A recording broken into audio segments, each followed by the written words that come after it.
धाराशिव लोकसभा मतदारसंघातून महायुतीच्या उमेदवार अर्चना पाटील आणि भाजपचे आमदार राणा जगजितसिंह पाटील आपल्या सोबत आहेत।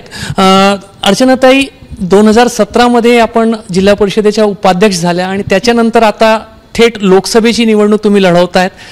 कसं वातावरण आहे मतदारसंघात, तुम्ही रोज फिरताय? वातावरण खूप चांगले आहे। ज्या दिवशी उमेदवारी डिक्लेअर झाली त्या दिवशीपासूनच कार्यकर्त्यांमध्ये, मतदारांमध्ये आणि विशेष करून महिलांमध्ये खूप उत्साह आहे। त्यामुळे वातावरण चांगलं आहे। आणि आपला दुसरा जो प्रश्न आहे की जिल्हा परिषद टू खासदारकी, तर जिल्हा परिषद हे फक्त 2.5 वर्षाचा टर्म होता, त्याच्या आधी पण आणि नंतर पण सतत महिलांचं किंवा गावातल्या प्रश्नांच्या जाणून घेऊन त्यांच्या सोडवण्यासाठी सतत प्रयत्न राहिले। आणि ही तशी लोकसभेची चौथी माझं इलेक्शन आहे, म्हणजे 2दा डॉक्टर पद्मसिंह पाटील साहेबांसाठी आणि 1दा राणादादांसाठी। त्यामुळे तसं लोकसभा इलेक्शन काही नवीन नाही, फक्त आता मी उमेदवार आहे, बाकी फरक। तुम्ही लेडीज क्लबच्या माध्यमातूनही खूप काम केलेलं आहे या भागामध्ये आणि आता जेव्हा पंतप्रधान नरेंद्र मोदींनी किंवा त्यांच्या सरकारने भविष्यात महिलांसाठीचा जो आरक्षण एक सुतोवाच ज्याचा केलेला आहे, महिला मतदार जो आहे तो खूप महत्त्वाचे ठरणार आहे आणि तुम्हाला महिलांचा पाठिंबा मिळेल, किती विश्वास वाटतो? नाही, मला चांगलं वाटतंय की 33% आरक्षण नसताना मला महाराष्ट्राची कुलस्वामिनी आई तुळजाभवानीच्या मतदारसंघात तिकीट मिळालं एका महिलेला। मला वाटतं महायुतीने पूर्ण महाराष्ट्रातल्या महिलांचा सन्मान या निमित्ताने केलेला आहे। आणि मी गेले 30 वर्ष महिलांसाठी हळदी कुंकू असेल किंवा वेगवेगळे कार्यक्रम, हिरकणी महोत्सव असेल, बचत गटाचं प्रयत्न, काही ना काही महिलांसाठी करत राहिलेले। त्यामुळे मला माझ्या महिलांचा खरंच कॉन्फिडन्स आहे की ते मला वोट करतील, कारण over the years without any intention ते माझ्याशी जोडल्या गेले। म्हणजे काहीतरी पाहिजे म्हणून नाही, पण एक कोणीतरी महिला आपल्यासाठी काहीतरी करते ही भावना त्यांच्यामध्ये आहे, त्यामुळे त्या मला मतदान करतील। आणि जेव्हा मी 2.5 वर्ष उपाध्यक्ष होते तेव्हा माझ्या जिल्ह्यातल्या आशांसाठी जननी सखी योजना, म्हणजे आतापर्यंत त्यांना शासनाकडनं फक्त 10% डिलिव्हरीला राज्य सरकारकडनं पैसे मिळतात, 600 रुपये। महाराष्ट्रातली एकमेव जिल्हा परिषद आहे उस्मानाबाद जिल्हा परिषदेने, जिने हा निर्णय घेतला की आशांना पूर्ण 100% डिलिव्हरीसाठी ओपन आणि SC/ST साठी 600 रुपये द्यायचे। त्यामुळे माझ्या जिल्ह्यातल्या आशांना थोडा आर्थिक सक्षम करण्याचा मी प्रयत्न केला। आता त्यांचा पगार 10,000 झालाय, पण काही नव्हतं तेव्हा मी जिल्ह्यात त्यांना आधार दिलेला आहे। त्यामुळे आता माझ्यासाठी ते पळतील हा विश्वास आहे। आणि जेव्हा ऐन कोरोनाच्या काळामध्ये CRPंना शासनाने, उद्धव ठाकरे सरकारने त्यांना पूर्ण केडरला शासकीय सेवेतनं कमी करण्यात आलं होतं, तेव्हा पूर्ण महाराष्ट्रात पहिलं आंदोलन आम्ही उस्मानाबाद जिल्ह्यात केलं होतं, जिथं 4 बायकांना 4 पुरुषांना एकत्र होणं गावात बंदी होती। तेव्हा आम्ही 8,000 महिला CRP एका फोनवर एका दिवसात उस्मानाबाद शहरात गोळा झाल्या। माझ्यावर केस दाखल झाली जमावबंदीची। आमची जिल्हा परिषद होती म्हणून आम्ही सगळ्यांना आत गेलो, पोलिसांनी लाठीमार केला। आम्ही उद्धव ठाकरे साहेबांना माझ्या सोन्याच्या बांगड्या कुरिअर केल्या होत्या की तुम्हाला जर महिलांचे पगार द्यायला पैसे नसतील तर आमचं स्त्रीधन विका, पण माझ्या CRP माझ्या महिलांना शासकीय सेवेतनं ऐन कोरोनाच्या काळात कमी करायचं नाही। ते प्रायव्हेट फर्मकडे त्यांना हे करत होते सुपूर्द।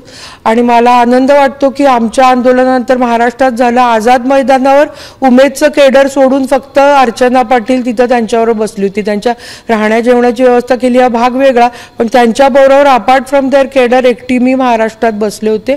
आणि आमच्या लढ्याला यश आलं आणि फक्त माझ्या जिल्ह्यातला 8,000 केडर नाही, संपूर्ण महाराष्ट्रातल्या 35,000 उमेदच्या केडरला परत शासनाने सेवेत रुजू करून घेतलं।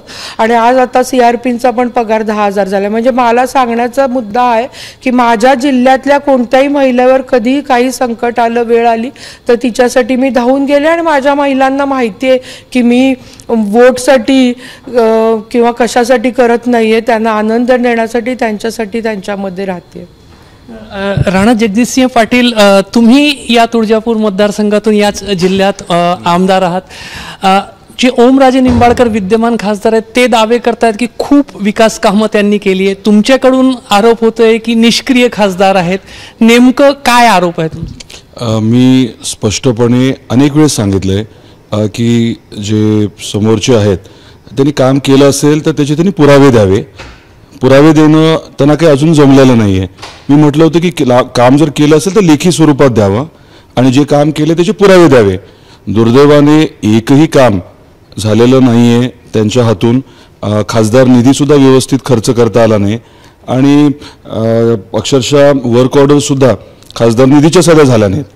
यापेक्षा महत्त्वाचं म्हणजे जे केंद्र सरकारकडचे विषय आहेत, म्हणजे रेल्वेचा मुद्दा असेल किंवा कृष्णा खोऱ्याच्या पाण्याच्यासाठी केंद्राकडनं निधी आणण्याचा विषय असेल, रस्त्याचे विषय असतील, या बाबतीमध्ये ठोस असं काहीच झालं नाही. उलटं झालं. ठाकरे सरकारने सोलापूर, तुळजापूर, धाराशिव ही जी रेल्वे आहे त्याच्या कामाच्यासाठी जो हिस्सा राज्य सरकारचा द्यायचा होता तो 2.5 वर्ष दिलाच नाही. आम्ही पाठपुरावा केला, आम्ही हक्कभंग दाखल केला, तरी शेवटपर्यंत त्यांनी रुपया दिला नाही.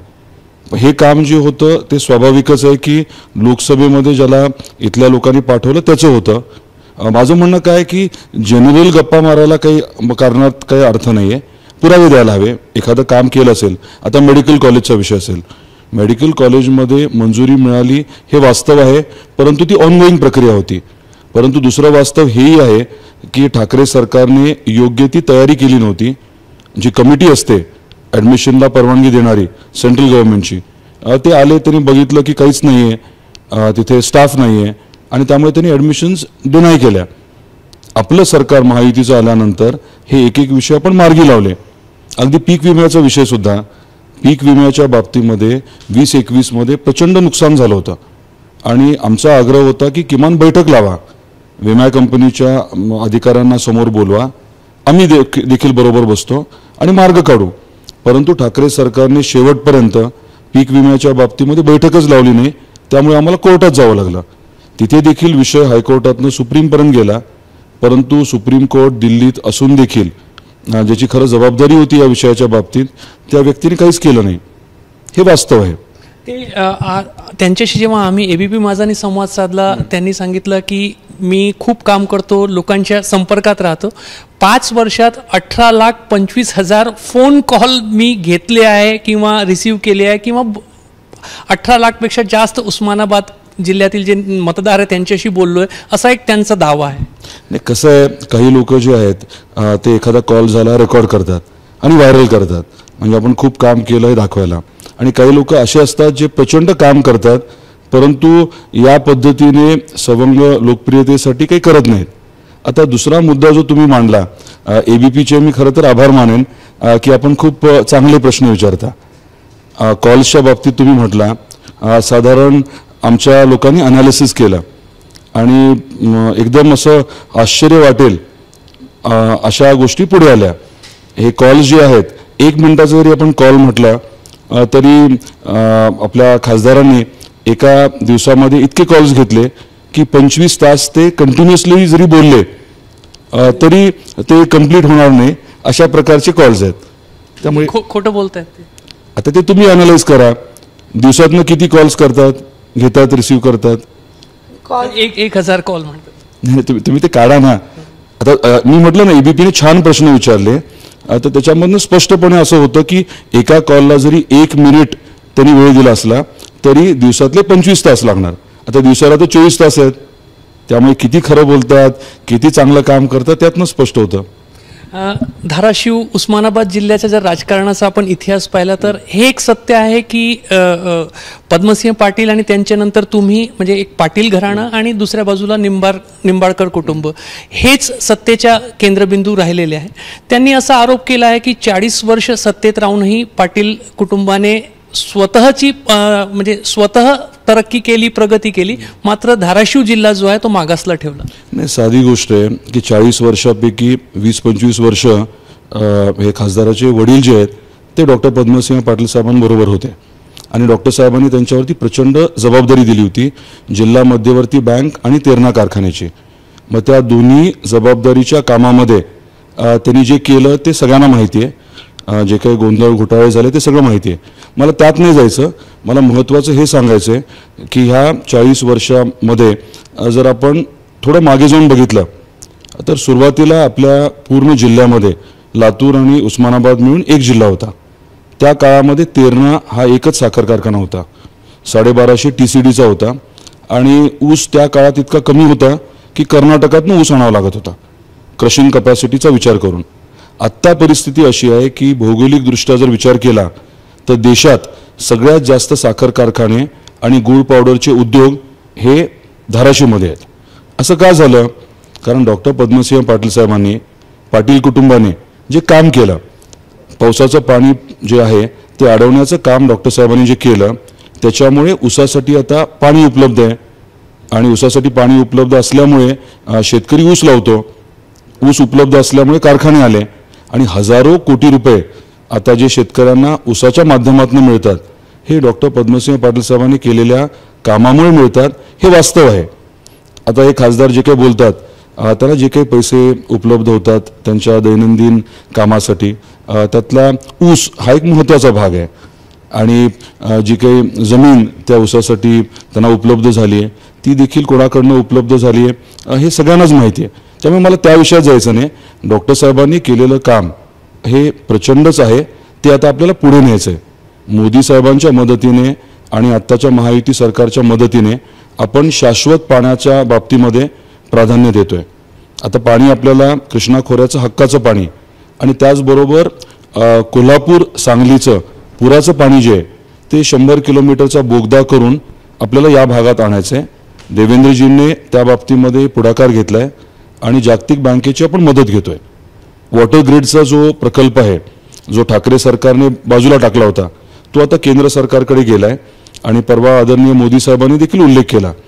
तर हा वॉटर ग्रिडचा प्रोजेक्ट, मराठवाडा वॉटर ग्रिडचा प्रोजेक्ट तो परत सुरू करून तो आपल्याला कंप्लीट करायचा आहे. त्याच्याबरोबरीने हे पाणी आणायचं आहे कृष्णा खोऱ्याचं, कृष्णा भीमा स्थिरीकरण प्रकल्प आणि कोल्हापूर सांगलीचं पाणी. तर आपली पहिली गरज या भागाची आहे ती शाश्वत पाण्याची. दुसरं, आपण इथे धार्मिक पर्यटन आणि पर्यटनाला जास्त वाव द्यायचं ठरवलंय. अगदी परवा मोदी साहेबांनी त्याचाही उल्लेख केला. आई तुळजाभवानीचं मंदिर जे आहे तिथे आपण कायापालट करणार आहोत. जसं अयोध्येला, वाराणसीला किंवा उज्जैनला ज्या पद्धतीने प्रचंड प्रमाणामध्ये विकास केला आणि त्या विकासातून आर्थिक उन्नती त्या भागाची झाली आहे, ते आपण करतोय. आणि तिसरा भाग, इथलं दरडोई उत्पन्न वाढवण्यासाठी उद्योग नसल्यामुळे आपण प्राधान्याने उद्योग आणण्यावरती भर देतोय. टेक्निकल टेक्सटाईल पार्कचा विषय हाती घेतला आणि परवा मोदी साहेबांनी टेक्सटाईल पार्कचा मुद्दा देखील मांडला. तर आमचा प्रयत्न पुढच्या 5 वर्षात हा राहणार आहे की मोठ्या प्रमाणात इथे केंद्रीय योजना आणायच्या, निधी आणायचा आणि केंद्राकडून मोठे उद्योग आणायचे. पाटील घराण्याने काही केलं नाही जेव्हा ओमराजे म्हणाले. त्यांनी आता तुम्ही जेव्हा उमेदवारी अर्ज दाखल केला तर ॲफिडेव्हिट केलं, तुमच्या दागिन्यांचाही विषय त्यांनी काढला की अर्चना पाटील यांच्याकडच्या सोन्यामध्ये प्रगती झाली मात्र धाराशिवच्या लोकांचा विकास नाही झाला, असा एक वैयक्तिक आरोप त्यांनी केला. आमचे सासरे म्हणजे आजे सासरे डॉक्टर पद्मसिंह पाटलांचे वडील हे 13 आणि 12 वाड्यांचे पाटील होते आणि तेव्हाच्या काळी 1000 एकर जमीन होती. म्हणजे आज आम्ही राजकारणात आल्यावर 2 क्रशर नाही झालेत आमचे. आम्ही पूर्वी राजकारणात यायच्या अगोदर 13 आणि 12 पाटलांचे पाटील आहोत, 12 वाड्यांचे आणि 1000 एकर जमिनीचे मालक आहोत. त्यामुळे माझं त्यांच्या सुनेचं लग्न झालं तेव्हा त्यांनी सोनं घातलंच, पाटील होता मी. त्यामुळे त्याच्यात आता तर मी खासदार होणार आहे. जिल्हा परिषदेच्या माध्यमातून कमवून सोनं नाही घेतलंय हे तर सगळा जिल्हा जाणतो, कारण मी 5 रुपये घेतलेले नाहीये. आता पुढचं बघा म्हणा, त्याच्यात जर वाढ झाली तर आम्ही काय आजचं सोनं नाहीये. एक प्रश्न जो धाराशिवच्या राजकारणामध्ये वारंवार येतो, आज ओमराजेंसोबत जेव्हा आम्ही बोलत होतो त्यांनी त्याचाही उल्लेख केला आणि एक आरोप होतोय. काही दिवसांपूर्वी जे पालकमंत्री उदय सामंत त्यांनी तानाजी सावंत त्यांनी आरोप केला होता की वारंवार एक जुना मुद्दा जो 2006चा पवनराजेंच्या प्रकरणाचा आहे ते कित्यांदा त्याचा भांडवल करायचं. त्यांनी सांगितलं की मग फास्ट ट्रॅक कोर्टामध्ये लगेच त्याचा निकाल का लावत नाही, मी भांडवल करत नाहीये, तुम्ही त्या प्रकरणामध्ये विरोधी पक्ष जो अडथळे आणतो, असा त्यांचा एक प्रतिआरोप आहे. कसं आहे, एखादं मॅटर जेव्हा सबज्युडिस असतं तेव्हा आपण जास्त बोलणं योग्य नाही, परंतु आपण माहिती घेऊ शकता की नेमकं ट्रायल डिले का झालं, कोणी डिले केलं, मग महाराष्ट्रातनं बाहेर नेण्यासाठी कोणी प्रयत्न केले आणि ट्रायलच्या दरम्यान शपथेवरती लोकांनी कुठले कुठले मुद्दे मांडलेत. आम्ही गेलेल्या व्यक्तीच्या बद्दल काही वेगळं बोलणं योग्य समजत नाही, त्यामुळे मी जास्त बोलणार नाही, माझे तसे संस्कार नाही आहेत. पण एक वास्तव नक्की आहे की त्या दुर्दैवी घटनेचा वापर राजकीय फायद्यासाठी वारंवार केला गेला, हे वास्तव आहे. कुठेतरी सहानुभूती मिळवण्यासाठी हे वारंवार वापर होतो. हे स्वाभाविक गोष्ट आहे ना. एखाद्या दुर्दैवी घटनेचा राजकीय स्वार्थासाठी परत परत वापर करणं म्हणजे त्याच्यात ते आलंच ना. पण मला नाही वाटत की 20 लाख लोकांना याच्याशी आमच्या भाऊबंदकीची किंवा बाकीच्या गोष्टींची घेणं देणं आहे. 20 लाख लोक जेव्हा 7 मेला मतदान करतील तेव्हा त्यांना काय विकास पुढच्या 5 वर्षात मिळणार आहे ह्याच्याशी घेणं देणं आहे. त्यामुळे आता हे कार्ड जरा ओल्ड झाले आणि घासून रूल आउट झालं असं मला वाटतं. आता मोदीजींच्या माध्यमातून जेव्हा ते भारताला 3 नंबरची महासत्ता करतात तेव्हा माझ्या धाराशिव मतदारसंघाला काय मिळणार? ट्रेन येणार का? पाणी येणार का? उद्योग येणार का? चांगल्या IIT IIMs येणार का? हा विषय आणि मेजर मतदार जो आहे तो 18 to 29 इयर्सचा आहे न्यू मतदार. त्याला ह्या गोष्टींशी घेणं देणं नाही असं मला वाटतं. त्यामुळे ही निवडणूक ते जरी तिकडे नेत असतील तरी लोक त्या मोदी आणि विकासाकडेच ठेवतील असं मला विश्वास आहे. माझा एक अखेरचा प्रश्न तुम्हा दोघांना आहे. पाटील कुटुंब असेल किंवा निंबाळकर कुटुंब निवडणुकीमध्ये याच्यापूर्वी अनेक वेळेला समोरासमोर आले. जर मी चुकत नसेल तर 2 वेळेला पाटील कुटुंबाचा विजय झाला, 2 वेळेला कदाचित निंबाळकर कुटुंबाचा विजय झाला. अनेक लोक असं म्हणतात ही फायनल मॅच आहे यंदा. नाही, मी स्पष्टपणे हे सांगू इच्छितो की या विषयाकडे या पद्धतीने बघणं चुकीचं आहे. पाटील कुटुंब किंवा अजून कोण असा मुद्दाच नाही आहे. हे मोदी साहेबांची निवडणूक आहे, ही देशाची निवडणूक आहे. आणि माझी सर्व मतदार बंधूंना भगिनींना हीच विनंती आहे की आपण पुढच्या 5 वर्षामध्ये आपल्या लोकसभा मतदारसंघाच्या बाबतीतला विचार करावा. आपल्या धाराशिव उस्मानाबाद लोकसभा मतदारसंघामध्ये आपल्याला नवीन प्रकल्प आणायचे आहेत, केंद्र सरकारकडनं निधी आणायचा आहे आणि आपल्या भागातल्या ज्या अडचणी आहेत त्या पुढच्या 5 वर्षात आपल्याला सोडवायच्या आहेत. आपल्याला आपल्या भागाचा कायापालट आर्थिकदृष्ट्या करायचा आहे आणि कोण हे करू शकतं याच्याशी संबंधित ही निवडणूक आहे, ना की इतर विषयांच्या. त्यामुळे माझी आपल्या माध्यमातून जे श्रोते आहेत त्यांना हेच सांगायचं आहे की देशभरात आता जी निवडणूक लोकसभेची होतीये ती विकसित भारत, आत्मनिर्भर भारत करण्यासाठी होतीये. मोदी साहेबांचं आणि आपलं जे स्वप्न आहे ते आपल्याला पूर्ण करायचं आहे आणि त्यासाठी सक्षम लोकांना, चांगल्या लोकांना आपल्याला निवडून द्यायचं आहे आणि मोदी साहेबांच्या नेतृत्वाखाली पुढच्या 5 वर्षामध्ये प्रगत विकसित भारत आपल्याला करायचा आहे. अर्चनाताई, अखेरचा प्रश्न, पूर्ण विश्वास आहे विजयाचा? 1001% विश्वास आहे. कारण मला वाटतं की माझं तिकीट आई तुळजाभवानीच्या कृपेने मिळालेलं आहे. त्यामुळे ज्या दिवशी तिकीट डिक्लेअर झालं, कारण एका महिलेला तिकीट मिळतंय महाराष्ट्राच्या कुलस्वामिनीच्या मतदारसंघात, हा निवळ योगायोग नाही. मला कॉन्फिडन्स आहे. आणि त्याच्यावर टिप्पणी केली गेली की देवीने दिलं का? हो, मी परत म्हणेन की हो, मला आई तुळजाभवानीने दिलं आणि तिकीट. त्यामुळे माझा 50% विजय त्याच दिवशी झाला. आणि ज्या म्हणजे पद्धतीने आमच्या धाराशिव मतदारसंघातले सगळे आमदार, अभिमन्यू पवार साहेब असतील, राजेंद्र राऊत साहेब, पालकमंत्री तानाजी सावंत साहेब, रवी गायकवाड सर, बसवराज पाटील साहेब, ज्ञानराज चौगुले साहेब, तुळजापूरचे आमदार राणा जगजितसिंह पाटील साहेब, संभाजी पाटील निलंगेकर साहेब, अर्चना पाटील चाकूरकर ताई, रुपाली निलंगेकर ताई, ज्या पद्धतीने सगळे आमदार या मतदारसंघातले आणि मोठे नेते स्वतःची निवडणूक आहे असं करून हा प्रचारात उतरलेत. आणि त्यांच्या मागे निश्चित जनता आहेत, फक्त आमदार नसतात, त्यांच्या मागे प्रचंड जनता आहे. त्यामुळे मला विश्वास आहे की मी निवडणुकी जिंकणार. आणि last but not the list, माझ्या महिला त्यांची एक कोणीतरी प्रतिनिधी जाते आणि जिल्हा परिषदेतनं त्यांना मी हा विश्वास देऊ शकले की मी नुसती बसणार नाही, काहीतरी योजना, काहीतरी शिकून, तिथलं अभ्यास करून माझ्या महिलांसाठी काहीतरी जीवनात बदल करेल. त्यामुळे माझ्या महिला, माझ्या पाठीशी उभं राहिलेले सगळे आमदार भाऊ आणि आई तुळजाभवानीच्या आशीर्वादाने मी 1001% जिंकते. ABP माझाशी संवाद साधल्याबद्दल धन्यवाद. तर धाराशिवमध्ये होत असलेली निवडणूक 2 कुटुंबांमधली निवडणूक नाही आहे, तर धाराशिवच्या विकासासाठीची ही निवडणूक आहे असा मत जे आहेत अर्चना पाटील आणि स्वतः राणा जगजितसिंह पाटील व्यक्त करतात. 7 मेला धाराशिवच्या मतदारांचा कौल कुणाला मिळणार आहे हे 4 जूनला स्पष्टच होईल. मात्र नक्कीच धाराशिवच्या विकासासाठी ही निवडणूक आम्ही लढवतो असं मत ते व्यक्त करतात. कॅमेरामॅन अतुल हिरडेसह रजत वसिष्ठ, ABP माझा, धाराशिव. ABP माझा, उघडा डोळे बघा नीट.